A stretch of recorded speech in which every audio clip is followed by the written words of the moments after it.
성령님의 인도하심을 따라 복음을 전하다 세 번째 시간으로 사도행전 8장 36절에서 40절 말씀을 보겠습니다.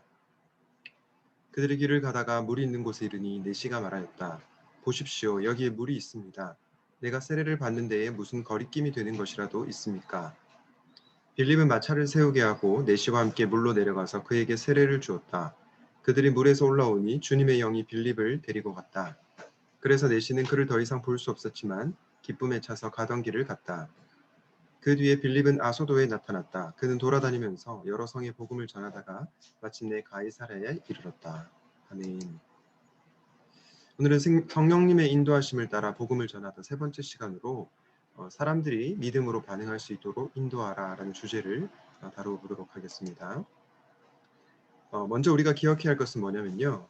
이 빌립은 에디오피아 내시에게 믿음을 강요하지 않았다는 것입니다. 그럼에도 불구하고 이 에디오피아인은 정말로 간절히 믿고 싶어 했죠. 그 이유가 무엇입니까? 빌립은 에디오피아인에게 그가 읽고 있던 성경 말씀이 예수님을 가리키며 예수님의 죽음과 부활이 우리를 하나님과 화목하게 했다는 이 복음의 메시지를 선명하게 전했기 때문입니다. 그가 한 일이라고는 복음의 메시지를 그냥 전한 것뿐입니다. 그런데 그의 설명을 들은 에디오피아 내시가 예수님을 믿고 또 세례를 받고 예수님과 연합되기를 갈망하고 있습니다. 사랑하는 여러분, 여러분은 복음의 능력을 믿습니까? 때로 우리의 말이 좀 어눌하다 하더라도, 우리의 지혜가 부족하다 하더라도 복음 자체의 능력이 있다는 것이죠. 그러므로 우리는 성경에 나타난 이 복음의 진리를 선명하게 전달하기만 하면 되는 것입니다.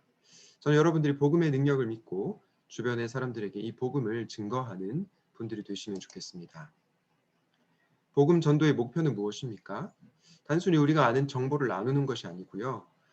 복음 전도자의 소망은 이것입니다. 사람들이 예수님을 주님으로 보고 그분의 삶과 죽음과 부활이 세상 죄를 없애고 우리를 하나님 아버지께서 계신 집으로 데려간다는 사실을 깨닫게 하는 것입니다.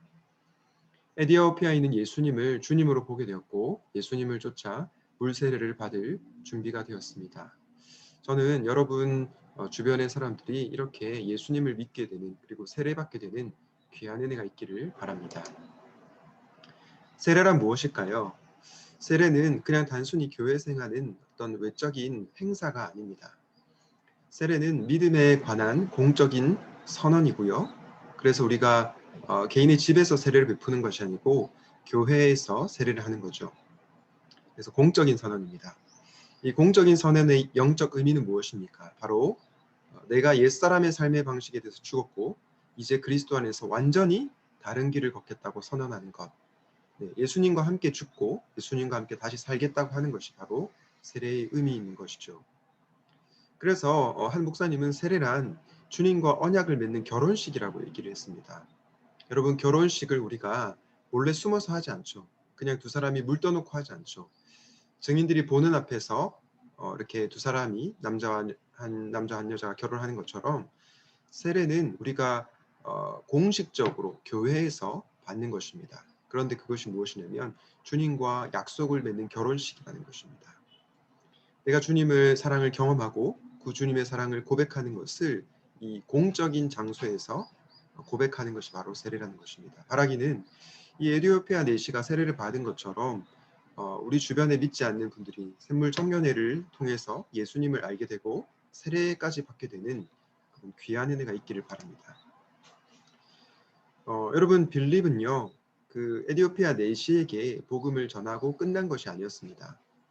사도행전 8장 39절에 보면 빌립과 이 에디오피아 내시가 갑작스럽게 헤어지게 되는데요. 그 이유가 뭐냐면 주의 영이 빌립을 데려다가 아소도에 내려놓게 된 겁니다. 에디오피아 내시는 예수님을 믿고 나서 집으로 돌아가 예수님의 이야기를 전했을 것입니다. 그리고 빌립은 어떻게 했습니까? 이방인들 사이에서 하나님 나라를 확장해가는 사역을 계속 이어갔습니다. 이 아소도로 성령께서 빌립을 데려다 놓았다고 했는데요.